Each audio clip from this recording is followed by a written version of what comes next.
In this lesson, we will talk about distributed shared memory systems, or DSMs. These are an example of applications that perform certain distributed state management operations. Now, in this lesson, a lot of what we will talk about will be in the context of memory management. Still, the methods that we will discuss will apply to other types of distributed applications.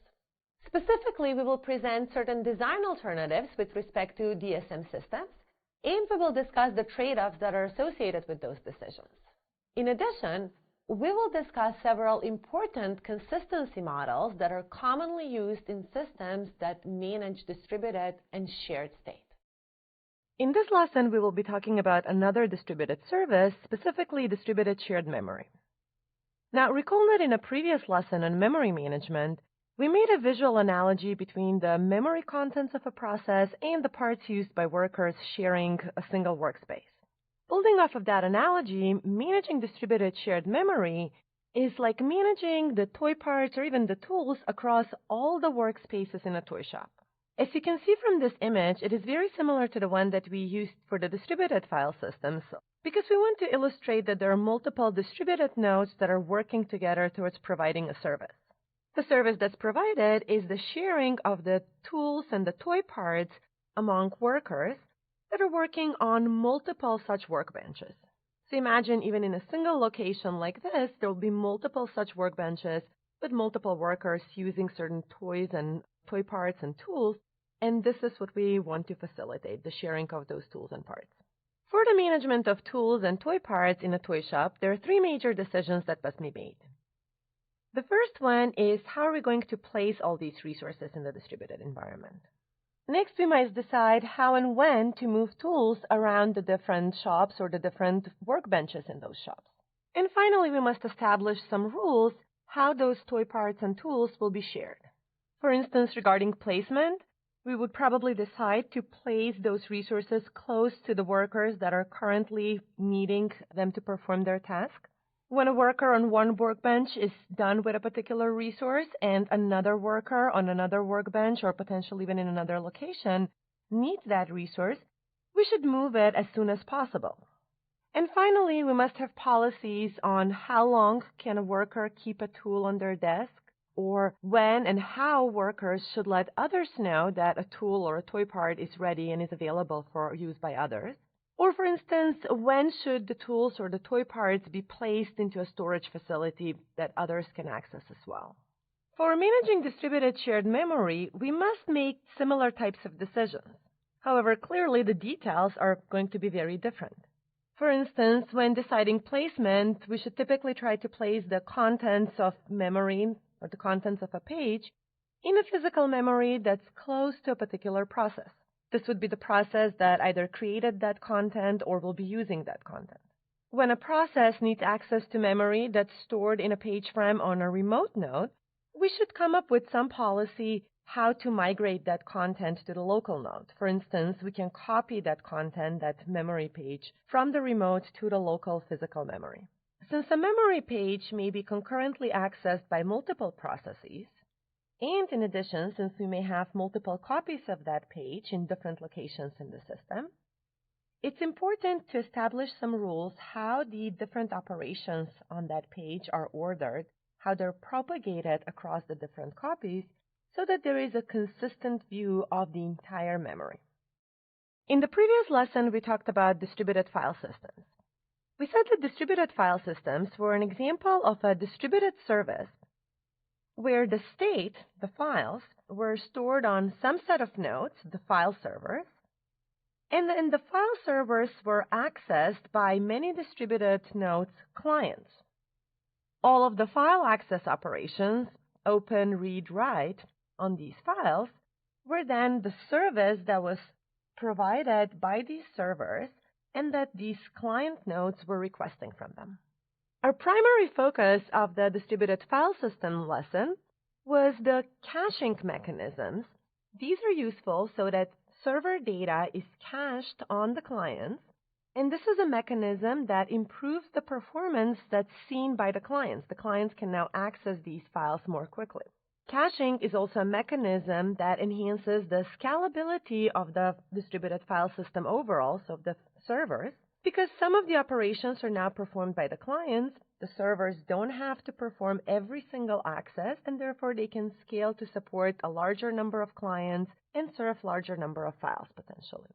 What we didn't talk about is what happens in this situation when there are multiple file servers, and how do they control and coordinate the access of shared state, of shared files among them. We also didn't talk about situations in which all of the nodes in the systems were both servers storing files and allowing access to those files, as well as clients sending requests to other nodes in the system. In such a scenario, there really isn't a clear distinction between client nodes and server nodes. Every single one of the nodes would be performing all of the services. In this lesson on distributed shared memory, we will talk about these kinds of scenarios, the distributed applications where all the nodes in the distributed environment are both the servers that provide the state and provide the access to that state, and also issue requests to other nodes in the system to their peers, so perform some of the client functionality that we saw before. Let's talk now about these cases where there isn't a clear distinction between servers and clients. For instance, if you look at all of the big data applications that we hear about today, the state of the application is distributed and stored across all nodes. The processors on these nodes run certain applications such as data analytics codes, data mining codes, searching for patterns, or searching in order to answer your Google web search requests, or some other applications, and they access the state that's distributed across all the other nodes in the system. The key about these applications is that every node in the system owns some portion of the state. By own here, we mean that there is some state that's locally stored on a particular node, or that's generated by computation that's running on that node. So the overall application state is the union of all of these pieces that are present on every one node. It's as if all the nodes in the system are peers. They all require accesses to the state anywhere in the system, and they all provide access to their locally stored state to any of their other peers in the system. For instance, think about the large web search applications like Google. The state in that application, which is the information about every single web page in the world, is stored on many machines, and at the same time, it's also processed on all of them. Whenever you type in a web search, it may get processed on a different processor in this distributed system, but the state that's required for that web search, regardless on which processor it hits, may be somewhere on some of the other nodes. Applications like Facebook and YouTube also have state that includes billions of images and videos, and these images and videos are processed to detect certain objects, to transform them into different formats and sizes. So there's some computation that's performed on that distributed content. The code that performs these processing operations, these transformations, transcoding of the videos or the images, may run on different nodes in the system, but may potentially need to access state that's distributed on other nodes. These applications are examples of applications where every node is responsible for managing the locally stored state and providing access to the locally stored state, but also at the same time accessing the state that's stored by the remaining nodes in the system. The reason I'm putting the term peer here in quotation marks and not using a popular term that you may have heard of, peer-to-peer systems, is that in these kinds of distributed applications, it is still possible that there will be some number of designated nodes that will perform some overall management and configuration tasks for the entire system. So there's some portion of control plane tasks or management plane tasks that are performed by some more centralized designated set of nodes that's not evenly distributed among all nodes. In a peer-to-peer system, even the overall control and management of this system would be done by all. A concrete example of this type of applications is distributed shared memory. Distributed shared memory is a service that manages the memory across multiple nodes so that applications that are running on top will have an illusion that they're running on a shared memory machine, like a SMP processor. Each node in the system owns some portion of the physical memory, so owns some state, and it also provides the operations on that state, the reads and writes. they may be originating from any of the other nodes in the system. Also, each node has to be involved in some consistency protocol so as to make sure that the shared accesses to the state have meaningful semantics. For instance, when nodes read and write shared memory locations, these reads and writes have to be ordered and observed by the remaining nodes in the system in some meaningful way, ideally in the exact same way that they would have been perceived if this was indeed a shared memory machine. In this lesson, using distributed shared memory as an example, we will illustrate some of the issues that come up with distributed state management beyond just caching that we already saw in the distributed file system lecture. We will also discuss some meaningful consistency protocols that are useful in these kinds of scenarios. Distributed shared memory mechanisms are important to study because they permit scaling beyond the limitations of how much memory we can include in a single machine. If you have a multi-threaded application, or in general an application that was developed with the expectation of shared memory underneath, and all of a sudden you need to support workloads that require more state, you have to add more memory to that system. Now, if you look at how the cost of computer systems is affected by the amount of memory they're configured with, you will see that beyond a certain limit, the cost starts increasing rapidly, and machines with very large amounts of memory can be in the order of $500,000 range. Instead, with distributed shared memory, we can simply add additional nodes and achieve shared memory at a much lower cost. Yes, accessing remote memory will be slower than accessing the local memory. However, if we're smart about how data is placed in the first place in the system, how it's migrated across the different nodes, and what kind of sharing semantics are enforced whenever something gets updated, we may hide those access differences from the application, so they may not even perceive that there is any kind of slowdown because they're executing in a distributed environment. One goal of this lecture is to teach you what are some of the opportunities to hide these access differences. Distributed shared memory is becoming more relevant today because commodity interconnect technologies offer really low latency among nodes in a system. For instance, these are interconnect technologies that connect servers in a data center, and they offer these RDMA-based interfaces, where RDMA stands for Remote Direct Memory Access, that provide really low latency when accessing the remote memories. And that really helps address this particular challenge, the fact that accessing remote memory is slower. Using these advanced interconnection technologies makes these remote accesses significantly better than what they were before such interconnection opportunities existed. Because of that, distributed shared memory-based solutions are becoming more sustainable. Distributed shared memory can be supported either in hardware or by software. The key component of the hardware-supported distributed shared memories is that they rely on some high-end interconnect. The operating system running on each individual node is under the impression that it has much larger physical memory, constituting memory that spans multiple memory nodes, multiple physical nodes in the system. So the OS is allowed to establish virtual to physical memory mappings that correspond to memory locations that are on other nodes.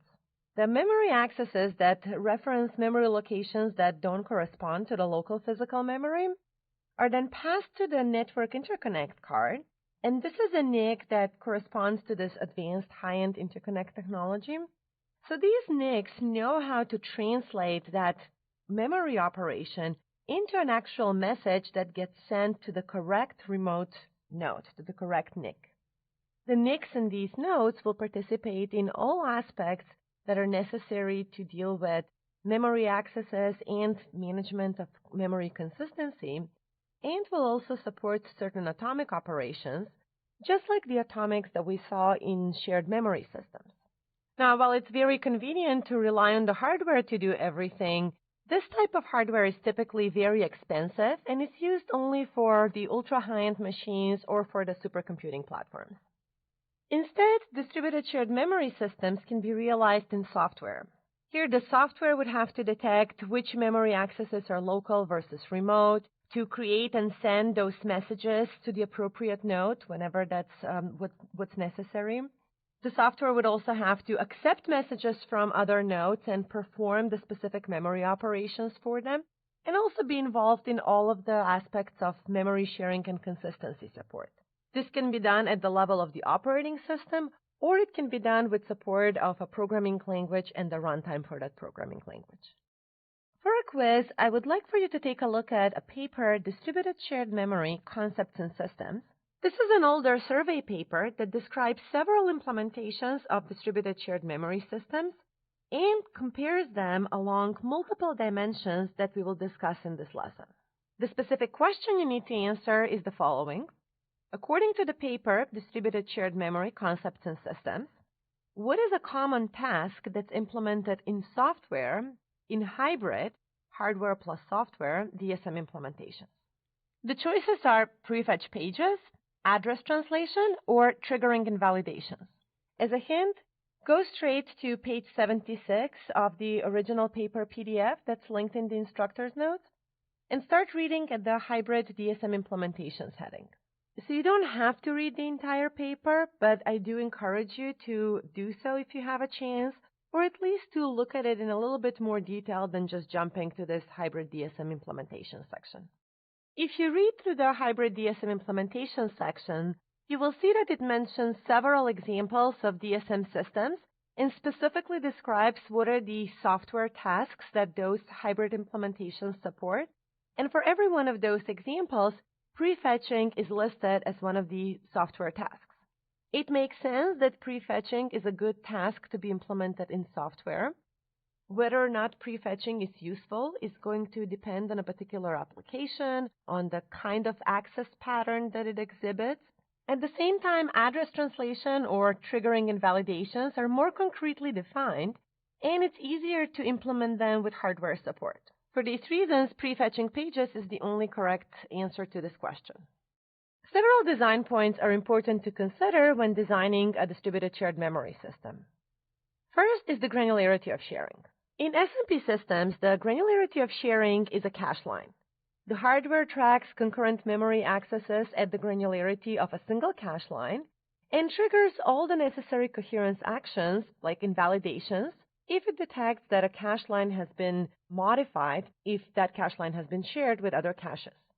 For distributed systems, adopting a solution where every single cache line sized write message is being sent to nodes over a network will potentially be too expensive, and it will be hard to justify the use of such system. The performance slowdown will be significant, and likely it won't be very useful.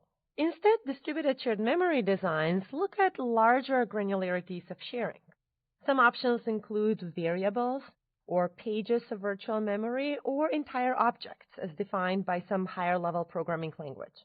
Variables are meaningful from the programmer's perspective, so potentially DSM solutions can benefit because the programmer can provide some explicit support to tell the distributed shared memory system how and when individual variables should be shared.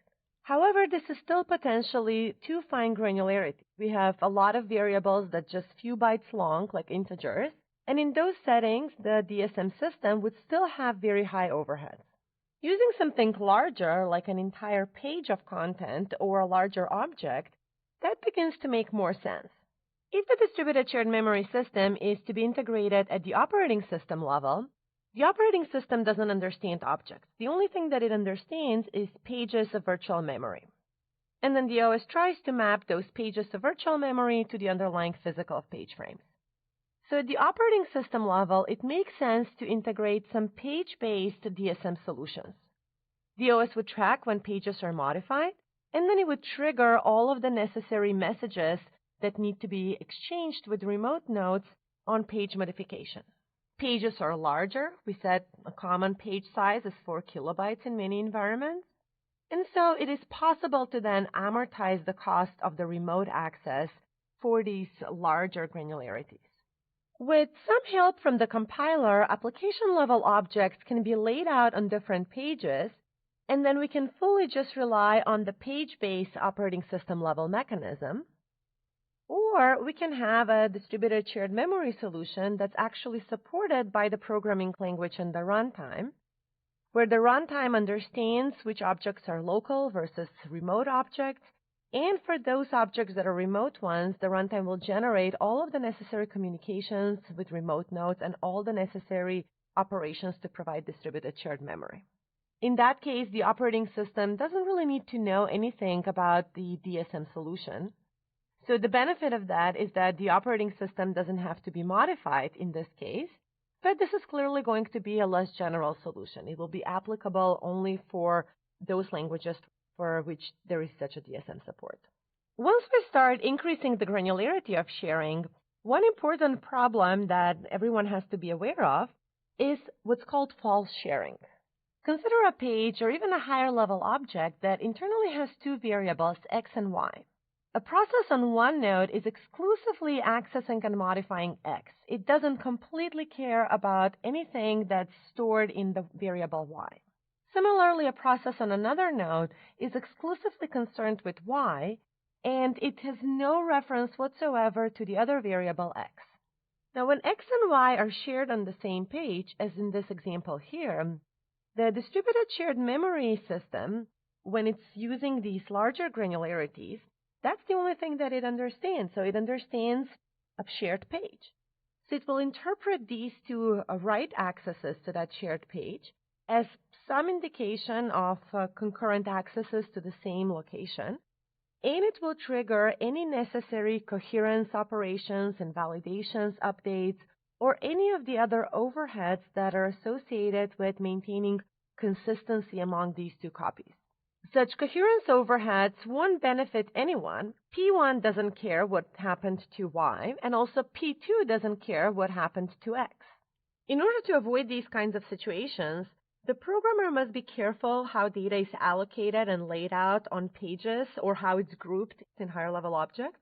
Or the other alternative is to rely on some smart compiler that will be able to understand what is really shared state and then allocate it within a page or within an object versus what is something that will trigger these false sharing situations.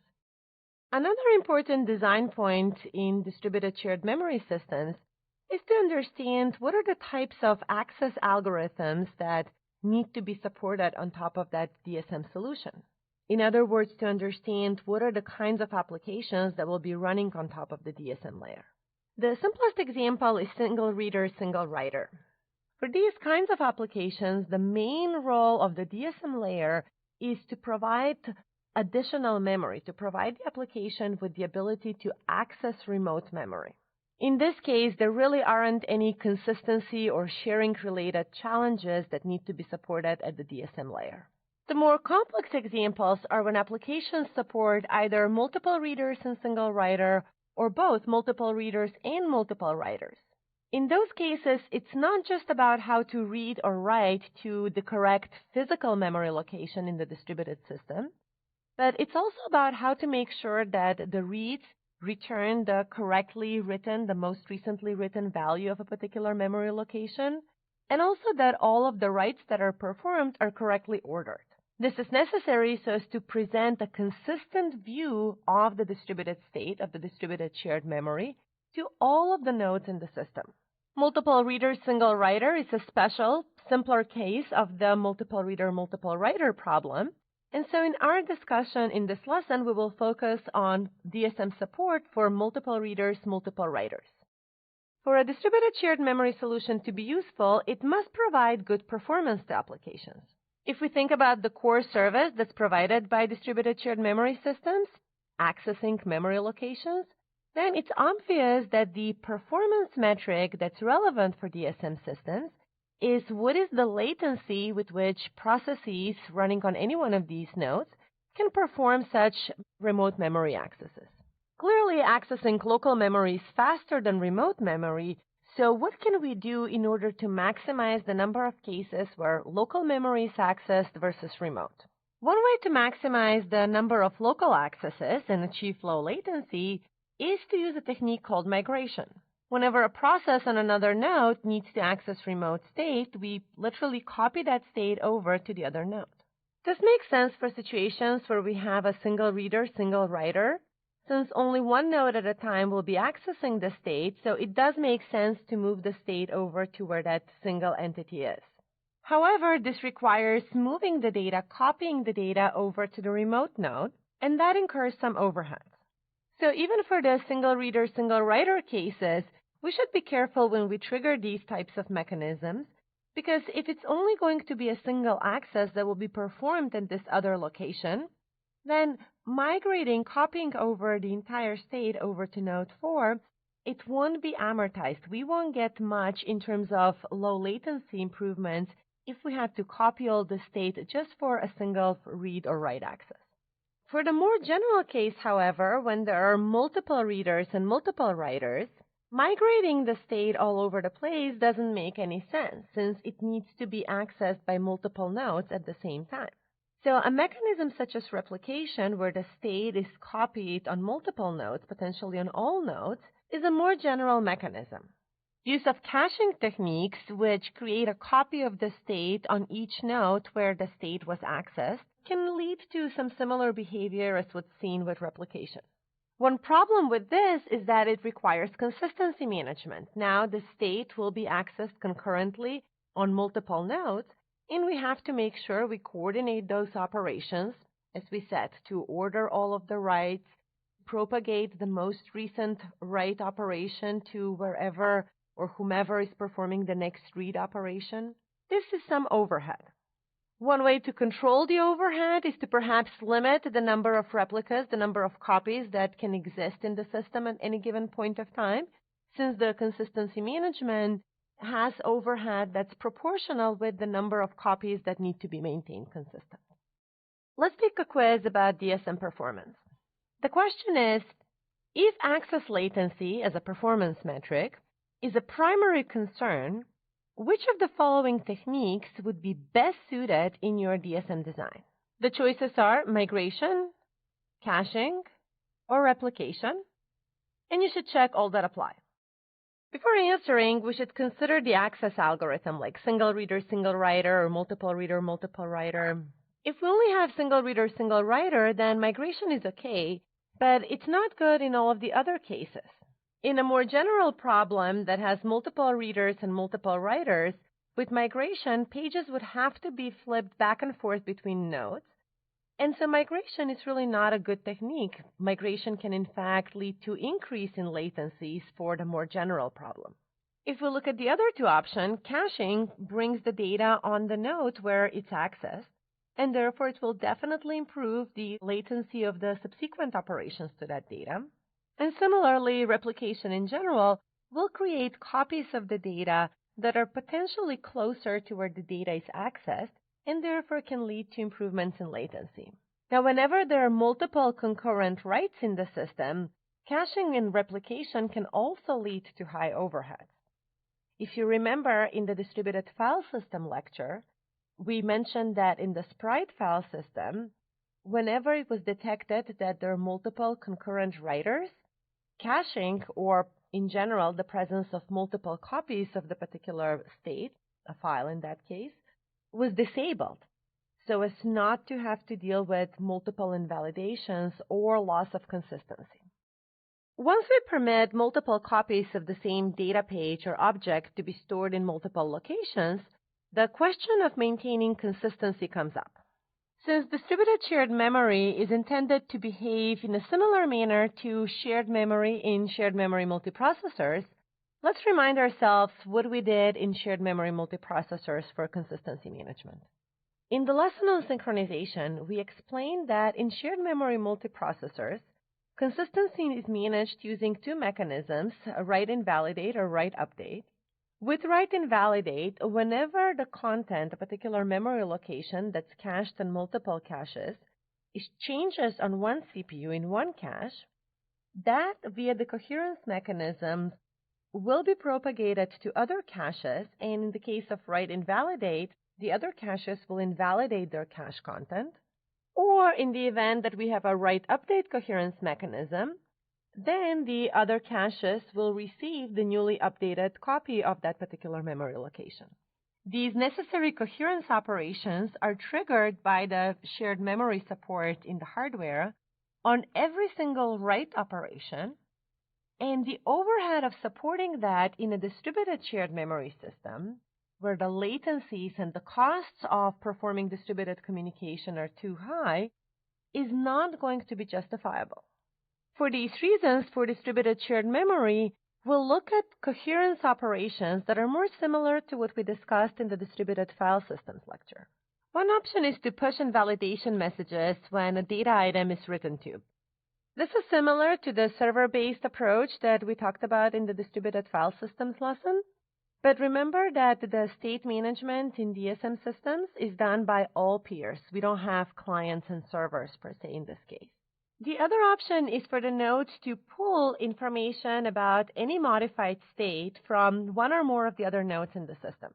This can be done either periodically or purely on demand. Whenever some process needs to access that state locally, it will check with others to see whether it's been modified or not. I intentionally chose the terms push and pull since these are commonly used to distinguish between this more proactive versus this more reactive approach to accomplishing some task. In this case, maintaining the consistency among two nodes in the distributed system. Another set of terms associated with these types of actions is eager versus lazy. The push-based method is eager since it forces propagation of information immediately, eagerly. In contrast, the pull method is lazy since it lazily gets the information when it's convenient or when it becomes absolutely necessary. And yet another set of terms to distinguish between these two types of approaches is pessimistic versus optimistic. This push-based eager method is pessimistic in that it expects the worst. They expect that the modified state will be needed at other places, at other nodes, immediately. And so with these methods, nodes are in a rush to notify others that a modification happened. In contrast, these optimistic methods hope for the best. Here, the hope is that the modified state won't be needed elsewhere anytime soon, and that there is plenty of opportunity to accumulate information regarding modifications before anyone has to pay for the cost of sending an invalidation or moving data across the distributed system. Regardless of whether we talk about the push versus pull-based methods, when exactly they get triggered, whether it's after every single data has been modified or whether it's with a period of 5 seconds or 10 seconds or 1 millisecond or in some other manner, that really is going to depend on the consistency model for the shared state. And we will discuss what are the options for consistency models a little bit later in this lecture. Based on what we described so far, let's take a look at how a distributed shared memory system can be designed. This type of system consists of a number of nodes, each with their own physical memory. Every one of the nodes may contribute towards the distributed shared memory system only a portion of their physical memory, or they contribute all of it. Let's assume here that only a portion of the physical memory is contributed towards the DSM service and can explicitly be addressed, whereas the rest of the memory is used either for caches or for replication or for some metadata that's needed by the DSM layer. The pool of memory regions, the memory pages that every single one of these nodes contributes, forms the global shared memory that's available for applications running in the system. Every address in this memory pool will be uniquely identified based on the identifier for the node where it's residing, as well as the page frame number of that particular physical memory location. The node where a page is located is typically referred to as the home node of that page. Now, let's say we're trying to solve the most general case where the system is supposed to support applications that have multiple reader, multiple writer requirements. For that reason, in order for the system to deliver acceptable performance and achieve low latency with which the memory accesses are performed, the DSM layer will incorporate use of caching. Pages will be cached on the nodes where they're accessed, and for a state that's cached for memory pages that are stored on these remote nodes, the home node or the manager node will be responsible for driving all of the coherence-related operations. So it will maintain state that's necessary to track the number of readers, the writers, whether a page has been modified, etc. In this way, all of the nodes in the system are responsible for some portion of the management operations for that distributed memory. The information that's maintained at the home or the manager node is similar to the kind of information that we saw that the servers have to maintain in the distributed file system example, except that in this situation, every single one of the nodes is responsible for both providing the service, acting as a server for that particular portion of the shared memory, and also being the client with respect to the other nodes. So every one of the nodes will participate in interactions with a home node in case they're locally caching some of the memory that's stored at a remote site. The home node will have to keep track of states such as whether the page is accessed, who is it accessed by, whether it's been modified. We may also choose to incorporate mechanisms to dynamically enable disable caching for a similar motivation like what we had in the sprite file system. Whether the page is logged, that's another useful piece of information. All this information is used in enforcing the sharing semantics that this particular DSM system will implement. When a particular page is repeatedly and even exclusively accessed on a node that's not its home node, it would be too expensive to repeatedly contact the home node to perform any necessary state updates. So one mechanism that's useful in DSM systems is to separate the notion of home node from a so-called owner. The owner is the node that currently owns the page, that's like the exclusive writer, for instance, and that's the node that can control all of these state updates and can drive any consistency-related operations. So this owner may be different from the home node, and in fact, the owner may change as whoever is accessing this page migrates throughout the system or new processes, new threads require access to this particular page. They may become owners as well. The role of the home node for that page, in this case that was node 2, is to keep track of who is the current owner of that page. In addition to creating page copies via caching in an on-demand manner, page replicas can be explicitly created for reasons such as load balancing, hotspot avoidance, or reliability reasons so that the page contents do not disappear if some node in the system fails. For instance, in data center environments that have lots of machines where a certain distributed shared state is managed, it makes sense to triplicate such shared state on the original machine, on a nearby machine, for instance, in the same rack, and then on another remote machine, whether it's in another rack or even potentially in another data center. The consistency of these replicas is controlled either by the home node or by some designated management node. In summary, here are some of the key architectural features of distributed shared memory systems. Specifically, we're talking about page-based distributed shared memory systems. Every node contributes part of its main memory pages to the DSM layer. Local caches are maintained to improve performance by minimizing the latency of the accesses to remote nodes. All nodes are responsible for some portion of the distributed memory and of its management. Specifically, the home node for a page manages the accesses to that page and also tracks who currently owns that page, who has ownership rights. And finally, some explicit replication could be considered in order to assist with load balancing, in order to further improve performance, and to address certain reliability concerns. One important aspect of distributed shared memory systems is how do we determine where a particular page is? In order to do this, the DSM component has to maintain some metadata. First, let's see how is a page identified in the system in the first place. Well, the page has its address.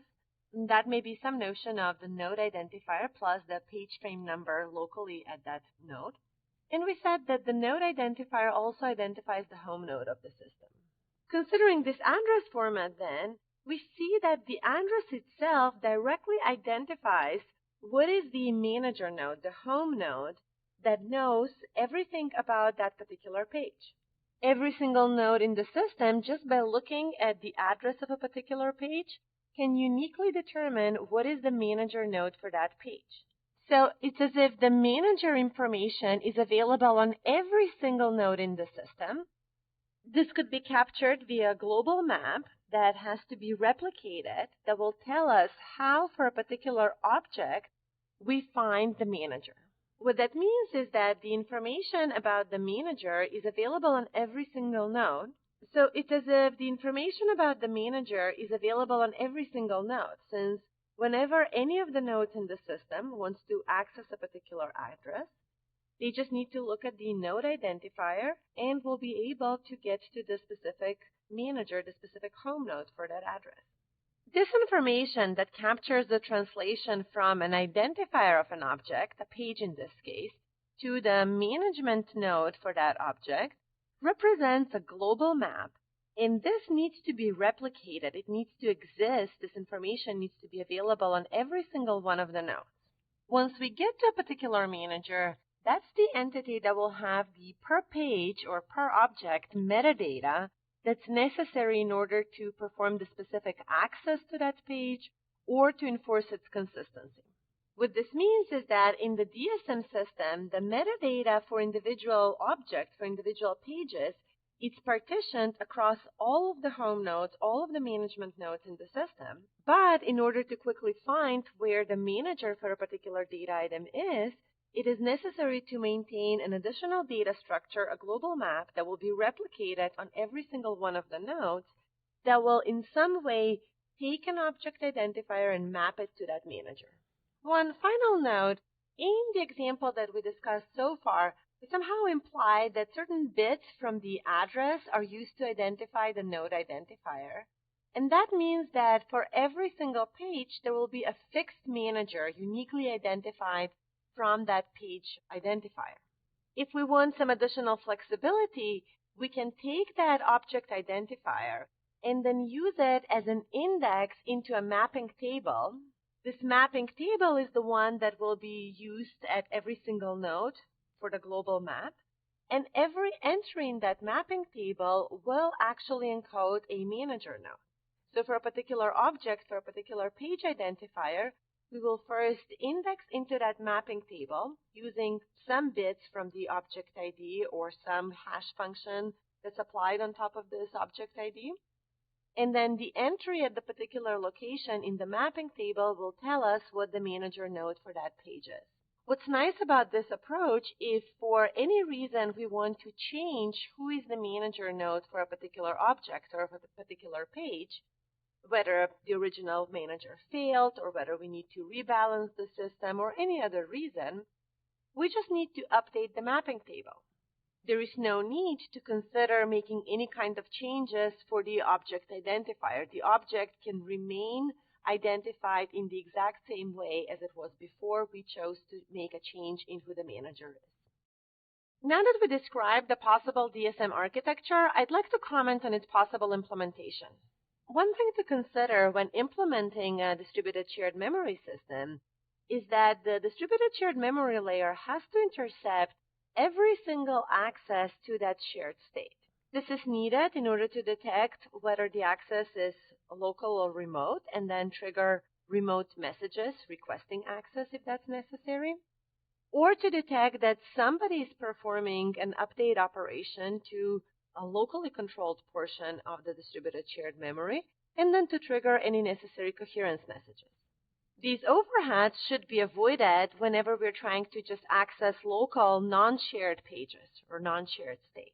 So what we would like to achieve is an implementation where it is possible to dynamically engage whether the distributed shared memory layer will be triggered and will be intercepting any accesses to memory in order to determine what to do about them, or disengage the distributed shared memory layer if we're performing access to pages which are really not shared and are just local pages accessed on a particular node.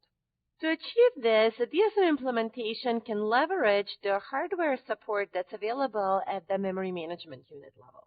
As we explained earlier, if the hardware MMU doesn't find a valid mapping for a particular virtual address in the page table, it will trap into the operating system. And similarly, the hardware will also cause a trap if it's detected that there is an attempt to modify a page that has been protected for write operations, a write-protected page. We can leverage this mechanism to implement a DSM system.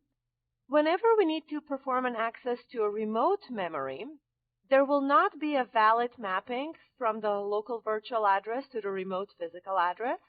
The hardware will generate a trap in that case, and at that point, the operating system will detect what is the reason for that trap, will pass that page information to the DSM layer, and the DSM layer will send the message. Similarly, whenever content is cached on a particular node, the DSM layer will ensure that that content is write protected, and that will cause a trap if anybody tries to modify that content that will turn control over to the operating system. The operating system can pass the relevant information to the DSM module, and then that one will trigger all of the necessary coherence operations. When implementing a DSM system, it is also useful perhaps to leverage additional information that's also maintained by the existing memory management that the operating system and the underlying hardware provide. For instance, we can track information like whether a page is dirty, we can track information whether a page has been accessed in the first place, and this can let us implement different coherence mechanisms and consistency policies. For an object-based distributed shared memory system that's implemented at the level of the programming language runtime, the implementation can consider similar types of mechanisms that leverage the underlying operating system services. Or as an alternative, everything can be done completely in software with support from the compiler, so tracking whether a particular object reference is remote or local, or whether an object is going to be modified or not. We can make sure that we generate code that will perform those checks on every single object reference. We said multiple times throughout this lecture that the exact details of how a distributed shared memory system should be designed, or how the coherence mechanisms will be triggered, depends on the exact consistency model. But before describing several consistency models, let's first explain what is a consistency model. Consistency models exist in the context of the implementations of applications or services that manage distributed state. The consistency model is a guarantee that the state changes will behave in a certain way as long as the upper software layers follow a certain set of rules. For the memory to behave correctly, what that means is that we're making some guarantees how our memory access is going to be ordered. For the memory to behave correctly, what that means is that the way that the operations will access memory will somehow be representative to how those operations were issued in the first place, and that we will be able to make some guarantees that whenever somebody's trying to read a memory location, that the value that they will see will be a value that's representative of what was written to that location recently. Now, what it means that a consistency model guarantees that the memory will behave correctly, that the accesses will be correctly interleaved, and the updates will be correctly propagated, only if the software follows certain rules. That implies that the software needs to either use specific APIs when it performs an update or when it requests to perform an access, or that the software needs to set certain expectations based on what this memory guarantee is. For instance, that I'm just not going to enforce that updates to a particular memory location are written in the exact same order as they were issued.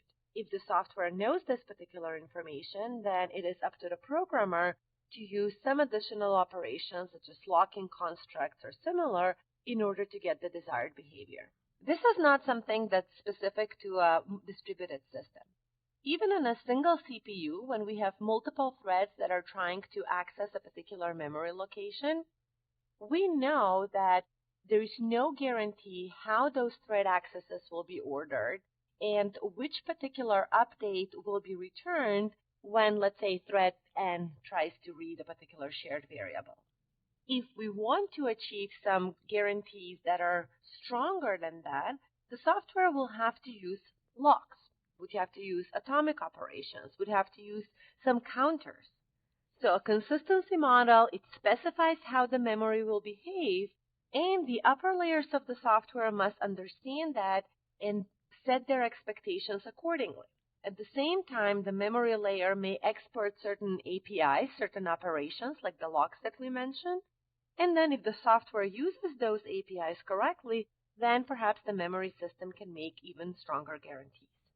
In the discussion of consistency models, we will use timeline diagrams, which will look like this, which will show when certain operations occur according to real time, based on some neutral external observer that sees everything instantaneously the minute those operations occur.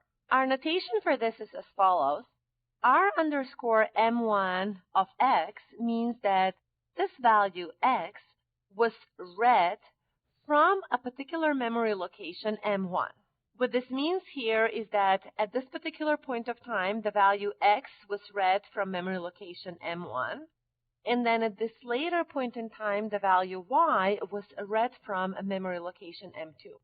Similarly, W underscore M1 of Y means that the value Y was written to, in this case, memory location M1.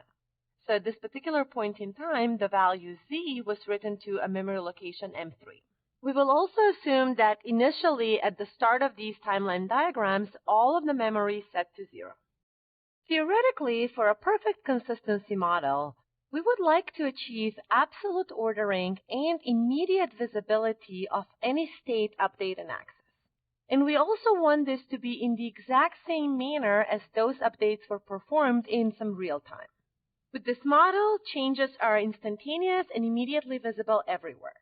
So even if we had some read operations that were immediately performed over here to the locations M1 and M2, they would have still returned these values X and Y. So on P3, regardless how far away from P1 it is, P3 would always be able to instantaneously see that P1 performed this write operation to the memory location M1 and that it wrote X there.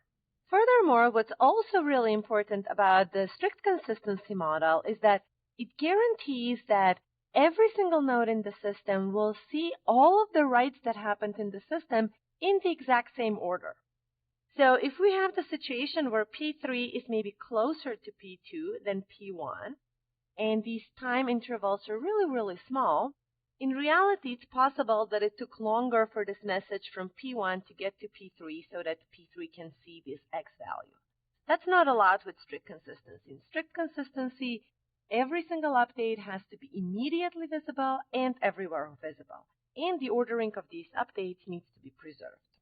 In practice, even in a single shared memory processor, there are no guarantees regarding the ordering of memory access operations from different cores, unless we use some additional locking and synchronization primitives. In distributed systems, the additional latency, any possibility for the messages to be lost or reordered, make this not just harder, but also even impossible to guarantee. For that reason, strict consistency remains a nice theoretical model, but in practice, it is not something that's sustainable, and other consistency models are used instead. Given that strict consistency is next to impossible to achieve, the next best option with reasonable cost is sequential consistency. If we look at the example from the previous video, if X and Y are completely unrelated, and P2 computed the value of Y independently without any reference to the memory location M1, then these two operations don't really have to strictly appear in this particular order.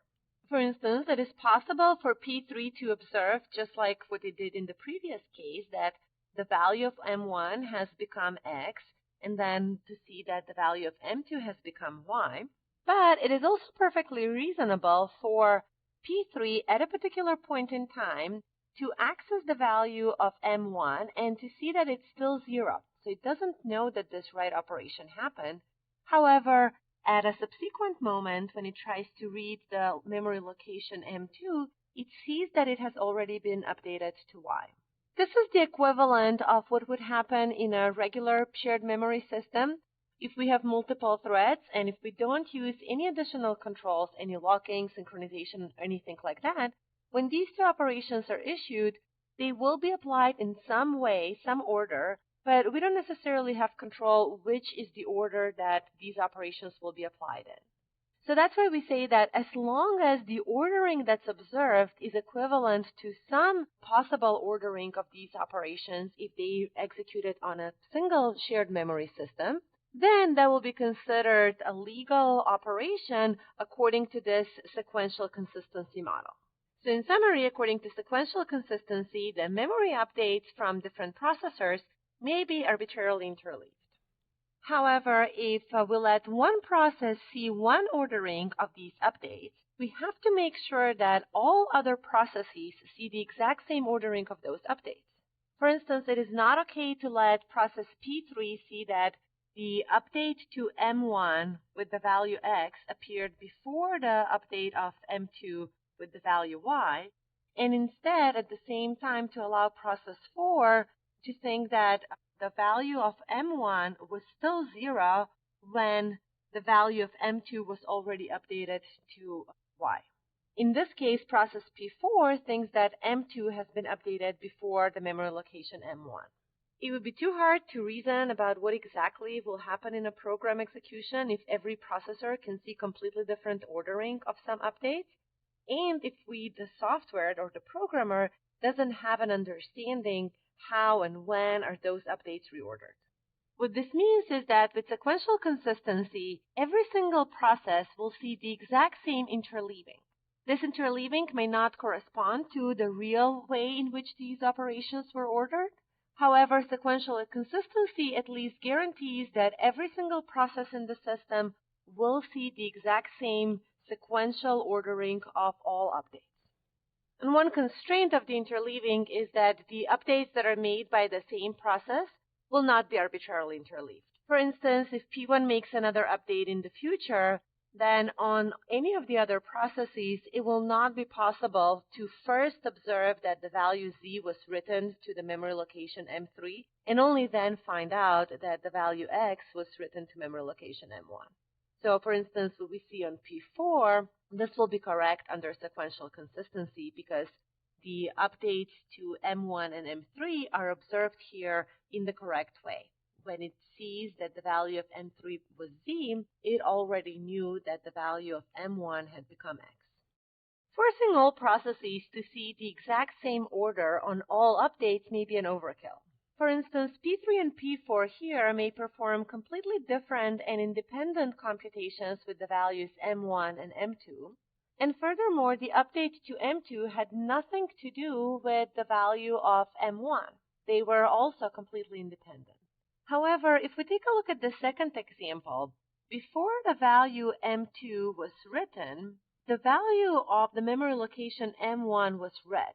This means that there is potentially some relationship between the memory location M2, this particular update to the memory location M2, and this update to the memory location M1, given that this read operation that was performed at P2 just before this write returned the value of this write operation that happened on processor 1. There is clearly some flow of information, some potential dependence between these two updates that happened on two different processors.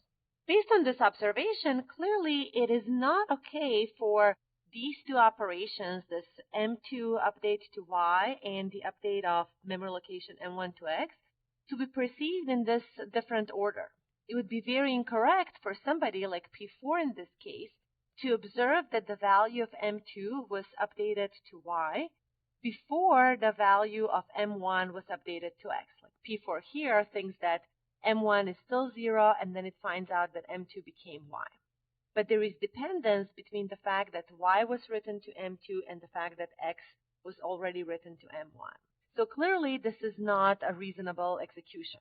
It will be very difficult for software to understand what exactly is happening with the memory if it cannot reason about dependencies like this. However, in this case, with such dependence that not exist, it will probably be okay for us to tolerate this kind of reordering.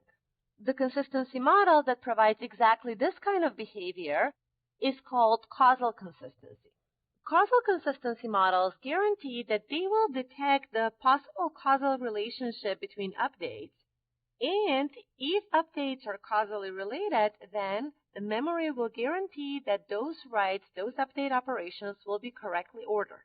What that would mean is that in this situation where the two updates are in fact correctly ordered, we have to make sure that every processor observes that the update of X to the memory location M1 happened before the update of Y to the memory location M2.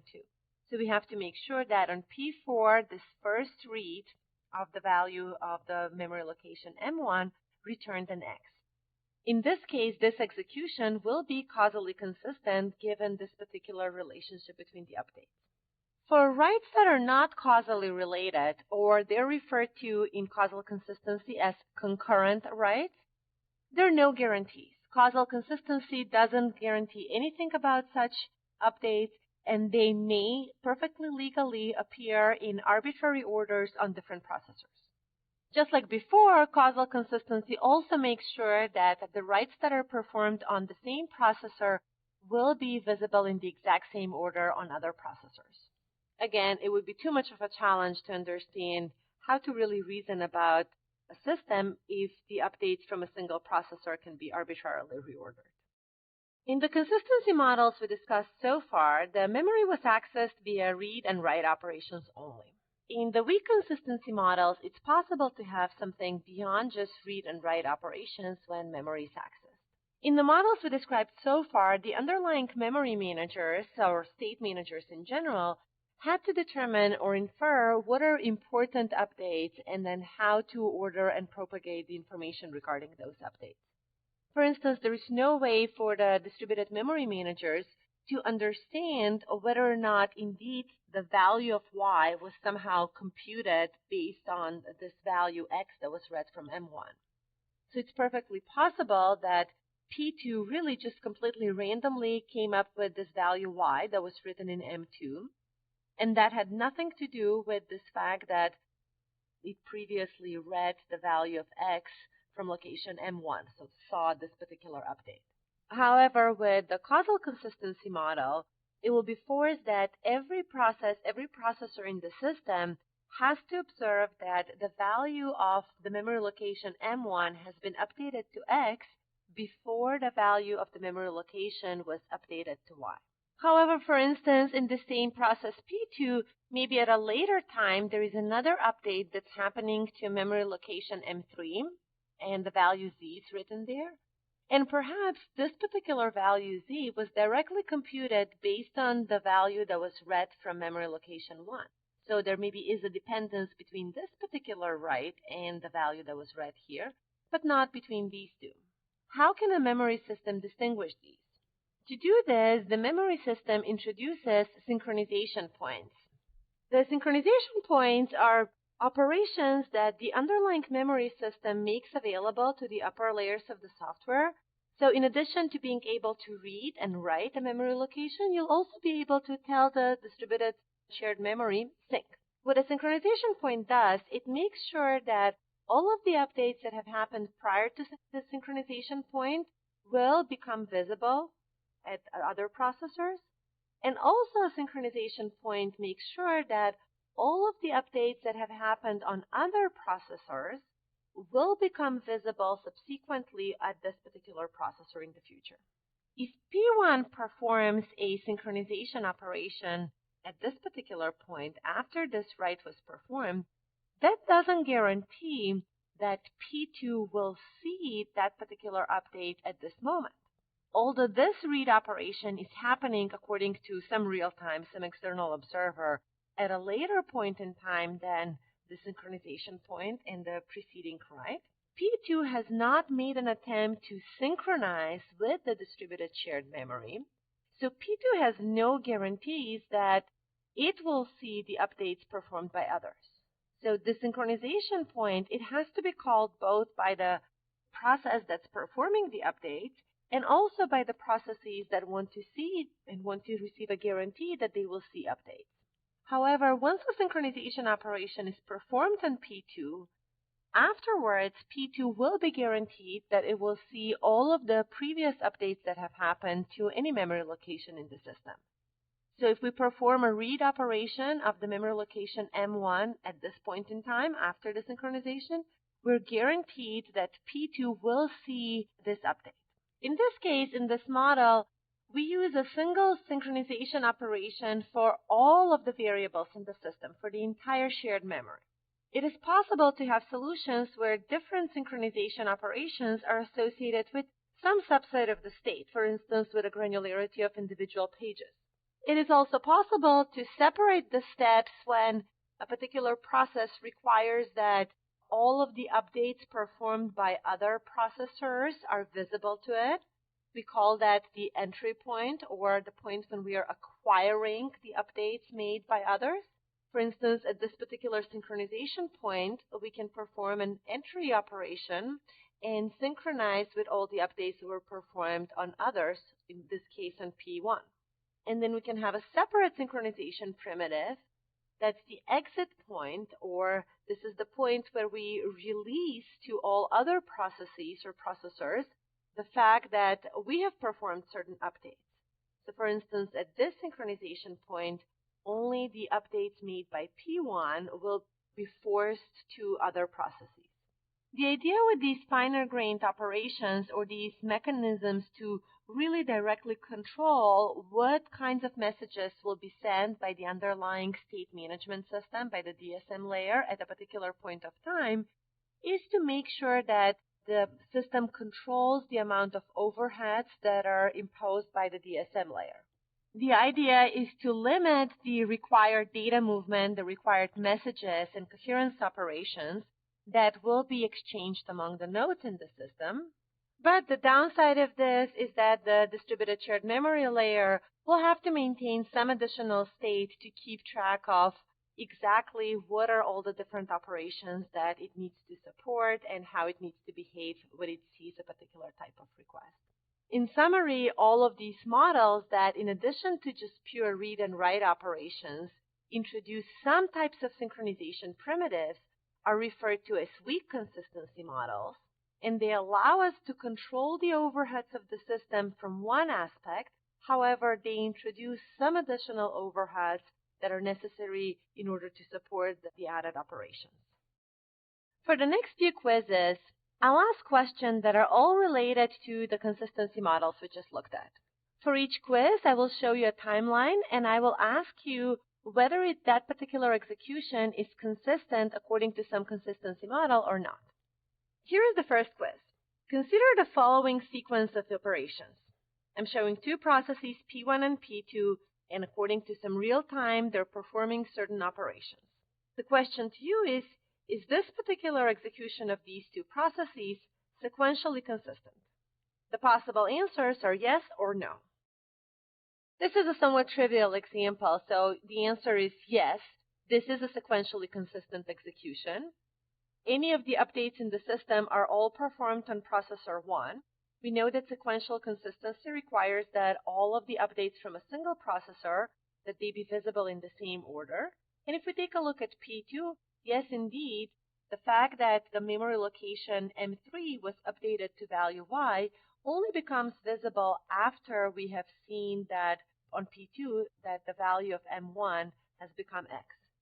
If we had a situation where these reads here to M1 were still returning 0, so this write was not visible. However, this read from M3 already returned Y, so this write became visible. That would have been the problem, but that's not the case in this scenario. So this is the correct answer. Here's a second quiz. Again, there are a number of processes, P1 through P4, and their execution over time. And the question is, considering the following sequence of operations, is this execution sequentially consistent? And then what if the question was, is it causally consistent? For each of the models, sequentially consistent or causally consistent, answer the question with yes or no. If we look at the execution here, we see that P3 and P4 observe the updates to the memory locations M1 and M2 in reverse way. We take a look at what's happening here, we see that M1 and M2 are not causally related. So regarding causal consistency, this is okay. This execution is correct with respect to causal consistency. However, regarding sequential consistency, we said that all the processors in the system must observe the same order of the events that are occurring on some other processors. So in this case, this would not be legal as far as sequential consistency is concerned.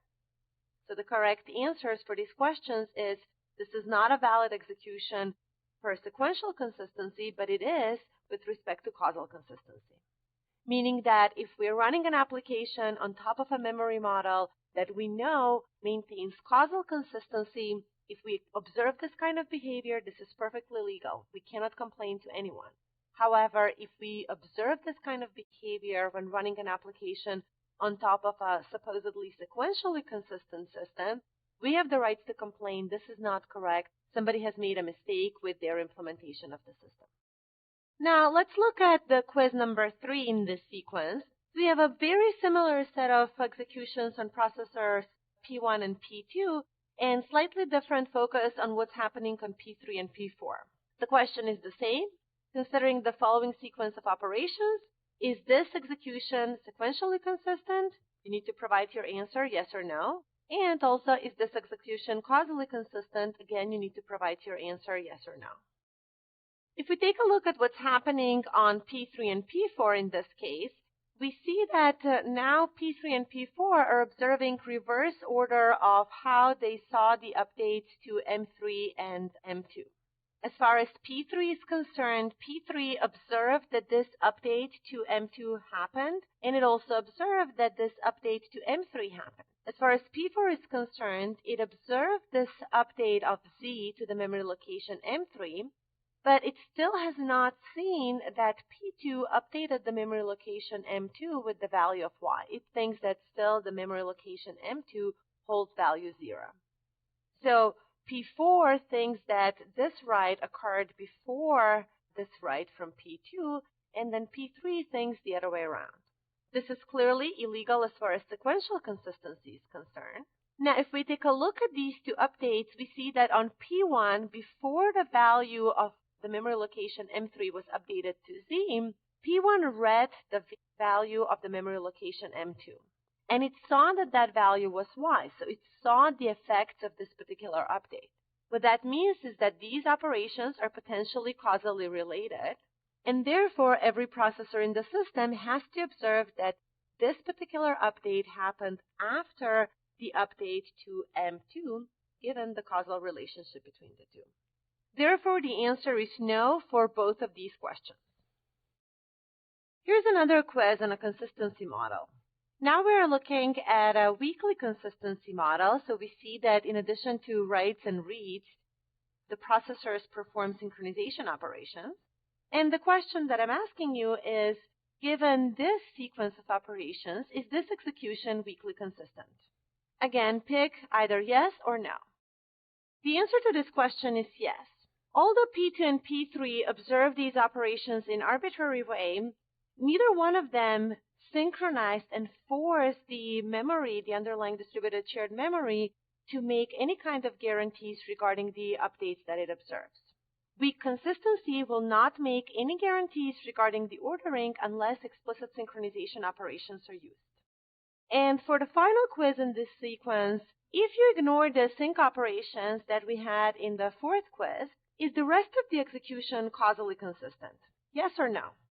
The answer to this question is no. It is not causally consistent because causal consistency does not permit that the writes from a single processor are arbitrarily reordered.